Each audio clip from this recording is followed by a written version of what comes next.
everybody. Thank you so much for joining me here for the final story time of the day.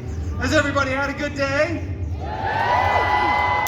Very, very good. I'm so excited to have you here. Did anybody here travel from out of the city to come visit just Deadpool and Wolverine? Oh, that's so nice.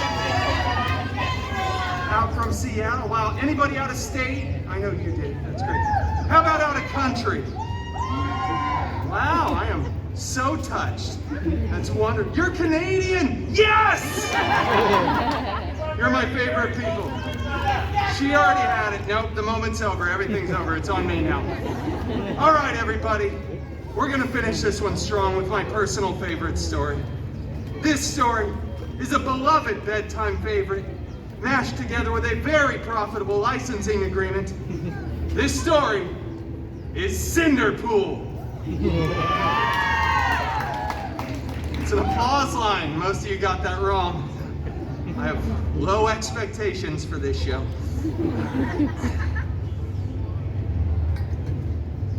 That's not real. All right, moving on. Look at this. Aren't these just beautiful photos? So good. Once upon a time, you know, it doesn't feel right when I do that with myself. We should all say those magical words together. Ready? Once upon a time. Happily ever get out. It's not till the end you're fired. All right. Once upon a time, Cinderpool lived in a big mansion with his step professor and step mutants.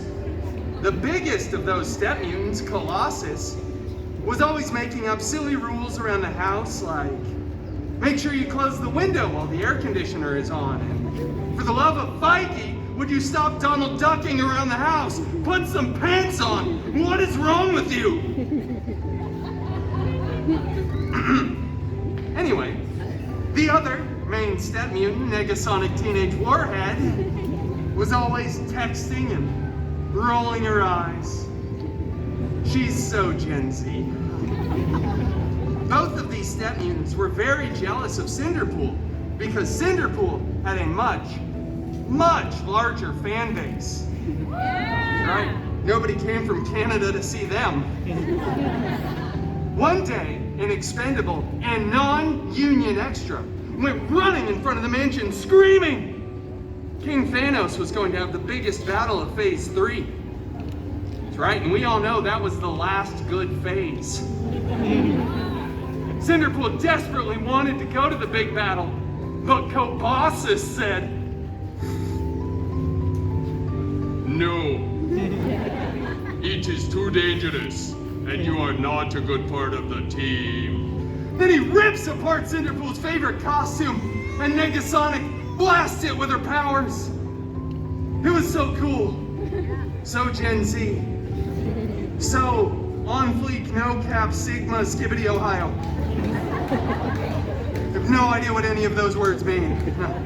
Cinderpool was distraught, vulnerable and exposed as he stumbled out onto the mansion grounds, weeping, desperately trying to get that Oscar for once. But then he looked up and saw, beginning to form, a magical golden sparkle circle.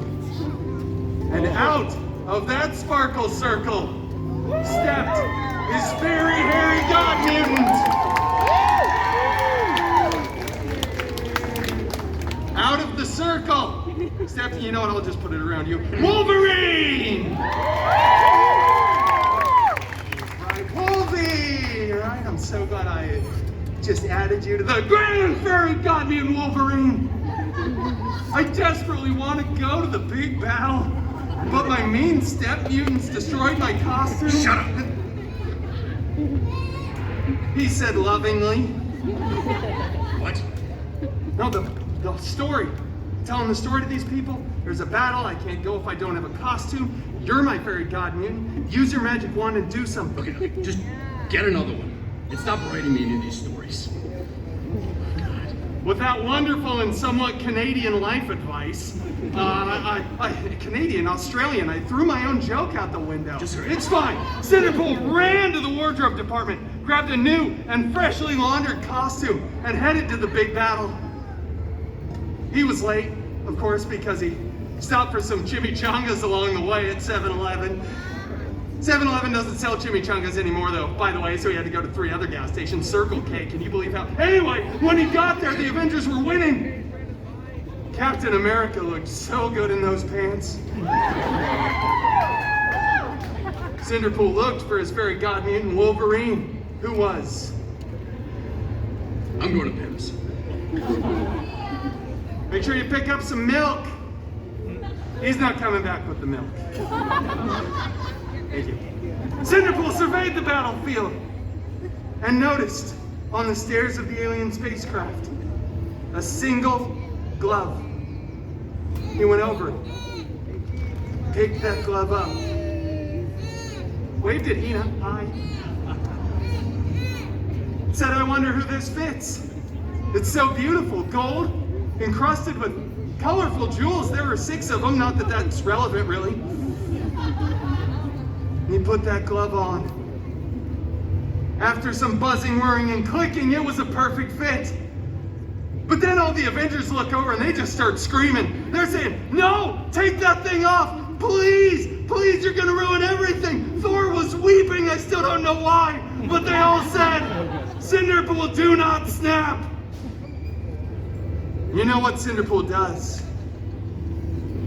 Snaps, yes, thank you. Cinderpool snapped physically and mentally. He does it all the time. Just kept snapping too. People are disappearing, reappearing. Everybody's crying. It was really expensive for the VFX department.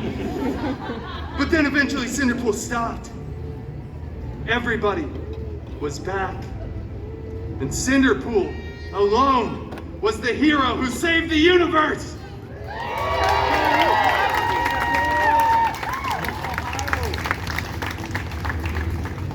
Then, all the Avengers tackle Cinderpool to the ground, rip the glove off of his hand, blah, blah, blah. Years later, they remake the film. Tony Stark gets to be the big sacrificial hero, and it goes on to become the most profitable film in the Feige universe, the FCU.